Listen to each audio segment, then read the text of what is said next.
Hey there guys, it's Salis, and welcome to the first ever Tepid tea break, where I just have a cup of tea and talk to you like my mates, because that's what I consider you all to be. I was going to call this Salis' Honesty Hour, but since I'm probably not going to be talking for an hour, that makes the title kind of redundant. But the subject I want to cover this time is what I really want to do with my channel, and why I'm cursed not to be able to do it. You see, a while ago I went through my analytics, as you would do if you're trying to grow your channel. That's just a natural part of being a YouTuber. And my most popular series are Gaming Outside the Box, that's my top series. Unfortunately, that one is massively expensive. Collector's editions can cost me anywhere between £80 and £120. If I wanted to go for the really, really high-end Call of Duty ones, which come with stuff like a fridge and that, you're looking upwards of £250, and it's just not... It's not financially viable for me to keep doing these all the time for every game that releases with a collector's edition. So, unfortunately, I have to reserve my collector's editions for games that I actually want. As a result, that becomes a rather infrequent series, because, obviously, it's got a large financial requirement behind it. And the second most popular series is my reviews series. My most popular video to date, with over 400 views on it, I know that's not very much compared to some of the big boys, but let's be honest, it's the most I've ever got, is Machines at War 3, and I'm bad at this review, and honestly, I think that's one of my worst reviews ever. I put that up there with the Metal Gear Rising Revengeance review. I just don't like them. But, never mind, that's not for me to understand. It's you guys who want to watch this stuff, so it's all on your heads. But the reason I'm cursed not to be able to do reviews is because, again, there's a large financial requirement to buy all these games over and over again, but that's not the reason. A review is only relevant for about 3 or 4 days thanks to the internet. And as a result, if I did review a game, I'd have to buy it. If it's on Steam, I have to download it. If it's on physical media for like the PlayStation 4 or the Xbox, I have to wait for it to be delivered. And then I have to beat it in 24 hours. Which, for some stuff like The Witcher 3, is not possible. You cannot beat The Witcher 3 in 24 hours. It's just not possible. So, that's why I don't review RPGs.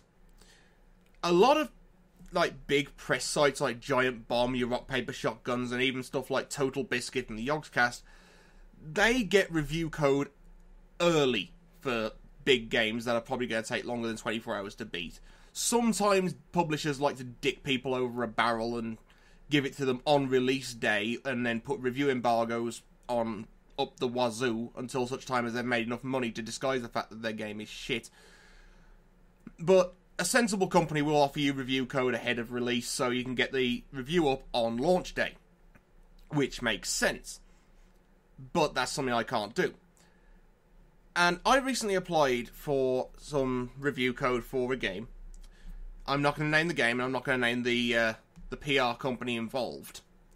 But this is a PR company that has worked with me before, it's given me review code before, and I've been able to get reviews out for them, and I have done my part. I've put the review out. I've said what I think of the game. But allow me to read you the email I got back when I applied for this particular game. Hi Tepid Gaming, thanks for inquiring. We're currently reserving press keys for established gaming sites and channels with a larger audience, to better enable us to manage our press relations. We greatly appreciate your interest in insert publisher name here, and hope you'll continue to follow us. Which basically means, I hope you won't blacklist us from your email folder so we can keep sending you our press releases, even though you can get fucked. Basically, the tone of that email is get famous or get fucked. And, like I said, this is a company that has worked with me before and given me press code for things. However, I think I've worked out why they didn't give me press code for this one. All the stuff they've given me before has kind of been... I don't want to use the term shovelware because it very much wasn't. But it was the kind of game that not a lot of people will cover. As a result, they had the press keys to give out to the little fish in the very large pond. But with this one, again, not mentioning the name of the game or the company, they expected this game to do very, very well. So they expected people like Giant Bomb and Rock Paper Shotgun and all the big YouTube channels to want press code for this. Now, why I think this is a curse is because YouTube has grown to such a massive level now, and YouTube gaming even more so, that anyone with a YouTube channel applies for press code, but they just want to do a let's play of it. If you want to do an actual review, because what I really want to do is I want to focus on the reviews, the editorials, the gaming outside the box unboxings, all the actual more newsy, journalism-y type things in that kind of region. I mean, don't get me wrong, I enjoy doing the Play series because that's basically my bloke on the street reviews of games, where, do you remember in the olden days where games came on physical media and you would be at, say, school or something and your friend would tell you about this awesome game? That's what my Play series is trying to be. It's trying to be your mate high on sugar telling you how awesome a game is. And my Pit series is the opposite. It's my mate high on sugar trying to tell you how shit a game is. And naturally my Less Than 3 is just a chance for me to play games I really, really love. So, whatever. Take that as you will. But I really want to focus more on the more structured reviews and the more in-depth stuff, because with the Play series and the Pit series and the Less Than 3, I can only show you a snapshot of the game, because normally I haven't finished the game by then. It's just games I really love or really hate. But with my reviews, I make it a point of professional pride that I finish the game all the way until the credits have stopped rolling before I actually write down the review and then record it and edit it. And I try to keep it as spoiler-free as possible. That's why I always put a spoiler alert at the start of the story section of my reviews.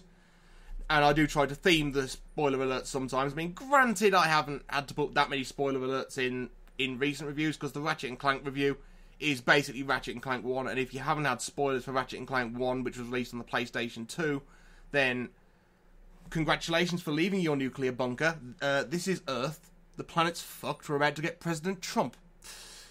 But I honestly don't know what to do. I've basically got to get famous or get fucked, and quite frankly, I don't want to get fucked. I don't want to get famous either, because famous is a foolish term. I want the Tepid gaming brand to be respected as a gaming site. I mean, granted, the website's a little unprofessional because I made that about how many years ago now? And I made it in Joomla, which isn't exactly the most user-friendly site builder, but I can't code for shit, and I'm perfectly happy publicly admitting that to quite a lot of people in a park if necessary. But I don't know. This is just some of the stuff that's going through my head lately. It's just a case of, how do I grow the channel to the point whereby press companies and PR firms will start to respect the name? If any of you have any suggestions, please feel free to put it in the comments, because at the moment I'm taking any advice I can get. I'll even accept infamy if I have to. After all, that's kinda what a lot of YouTubers go for these days. Again, I'm not going to name names. But thank you all for joining me during today's Tepid tea break. I raise my mug to you all. So, until our next tea break, I've been Salis. Oh, well, that needs sugar, and I will see you next time.